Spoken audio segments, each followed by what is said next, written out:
Welcome back. This episode is going to look at a short story called Ever the Twain by Anne McCaffrey from the A Gift of Dragons um, book. It's a short story, about 70 pages or so, with a couple of illustrations.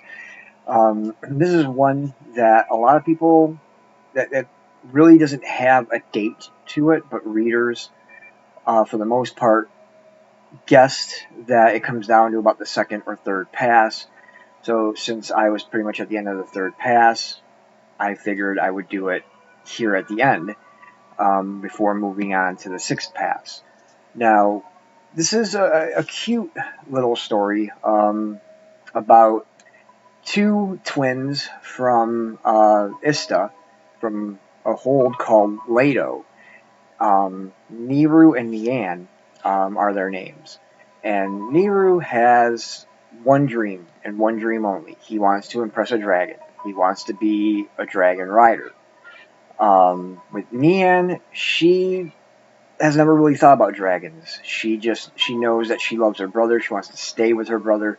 She doesn't want to be separated from him, and she's afraid that that is going to happen. There's been talk at her home that she's going to be married off to a farmer, so she's going to become a farmer's daughter or farmer's wife, and she's not very happy with that.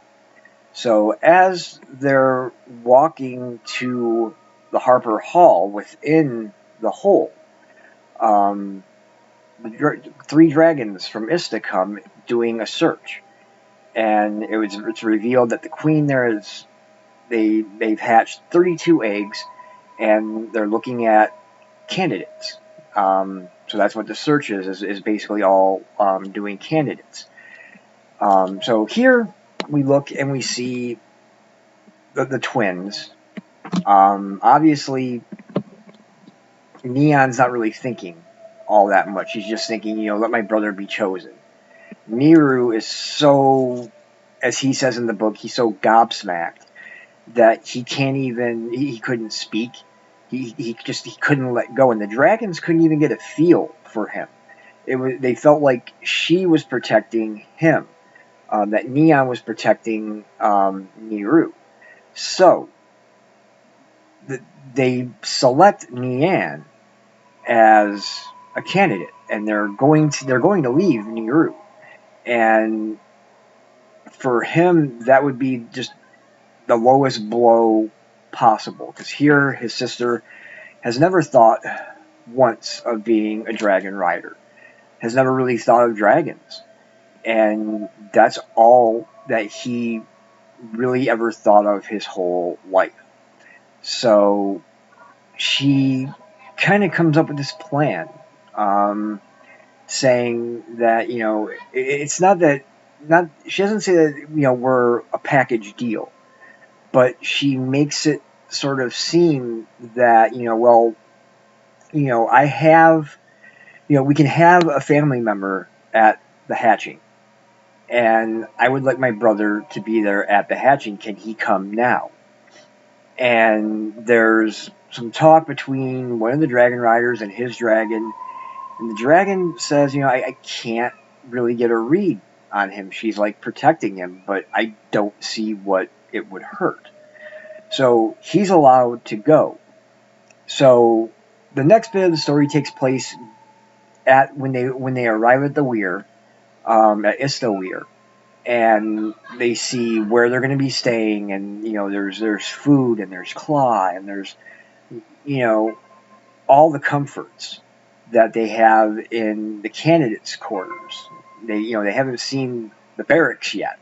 They're just in and there is a character, Robina, who is a master farmer's daughter, and she's the one that thinks, oh, I'm guaranteed a queen. And she's always taking pot shots at Nian whenever she can.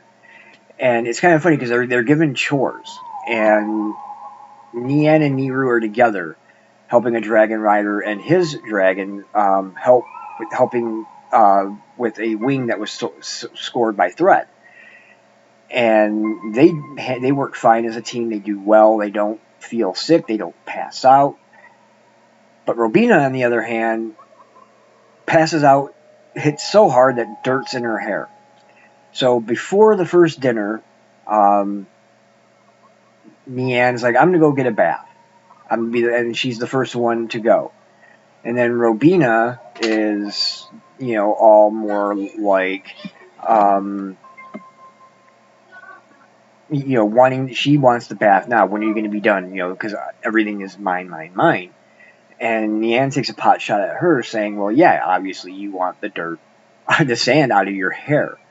Already knowing that, you pass out just doing first aid like that, and there's no way a gold is going to impress you. So they do that, they do dinner, then they go to sleep, and then the next morning they wake up, eat breakfast, and they're getting their assignment of chores when the hatchings start. So they all run off, get into their white robes, and meet at the hatching grounds. That being said, that they already each picked out an egg. Neanne liked the gold egg. She didn't necessarily know that it was going to be a queen or she would impress a queen, but she liked that egg. And Neanne he found one of his own that he liked that had sort of a bronzish edge, but he wasn't sure if you could really tell by the color of the egg whether or not it was going to be a bronze or not. So they both kind of stay by their eggs, and obviously, again, Nian's thinking more. Well, Niru's got to impress. He's got to impress, and the queen hatches and speaks to Nian. And Nian kind of ignores the voice. She turns to her brother, and she's trying to lure him back to the other eggs, saying, you got to go to these eggs. And Niru's like, no, they're going to know where I'm at. They're going to find me. And the queen dragon is not going to be denied by Nian and says, hey, I'm hungry. You ignored me. And trips her up. So Nian falls on her face, gets a nice big bloody nose, and has to be tended by the Weir woman herself. Meanwhile, the egg that Niru was liking, the dragon is struggling coming out. It can't seem to break through the shell. And the ruling is that if the dragon can't make it on his own, then you gotta let nature do its course. Meaning the dragon will die. The reason why I think this is sort of maybe third passage is because in earlier books, candidates seem to be able to help break dragonets out of their shells. And here, that's not the case. So again, Nian's feeling so bad. She's feeding her queen, but she's still, I'm taking my brother's dream away.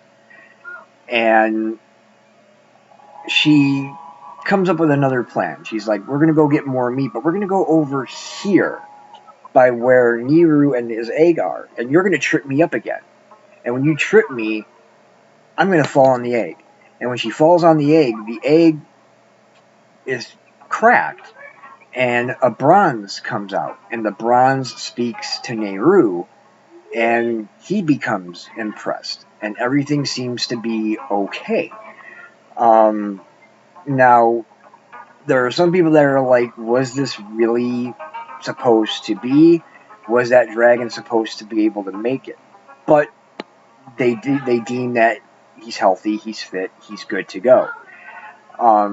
So the fear of the separation. This is kind of like the overwhelming. This is sort of the overarching theme of the story.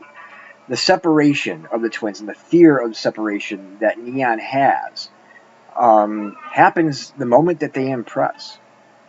Because Neon now has to devote herself to her queen dragon, and Niru has to do to his bronze. But the dragons say at the end, do not worry, you are never more than a thought away. You are never alone from each other. We will make sure of that. And it's a cute story about the hatching, because really in the books it's not a big there's not really a lot of pages devoted to that. This whole story is around the hatching, and I thought it was a good story. Obviously, I can't give it a rating yet because well, if I could, I'd give it a 5 stars. But this is the last of the stories that appears in A Gift of Dragons. So with this story, ends basically for me the third pass. The sixth pass will start next, which I'm looking forward to because it's the classic Anne McCaffrey books, going back to the 80s and before. So I'm kind of curious as to see how those are going to be. Um, so, yeah, I'd give it 5 stars on Goodreads. So, as always, please like, subscribe, turn on the notification button so you know when new videos come out, and leave a comment down below whether you have some thoughts or memories on this series or this story. But, no spoilers for the rest of us who haven't read them yet.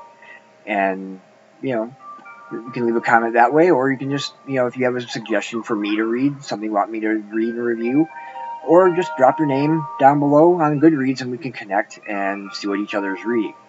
So, yeah, until then, keep YouTube literate and God bless.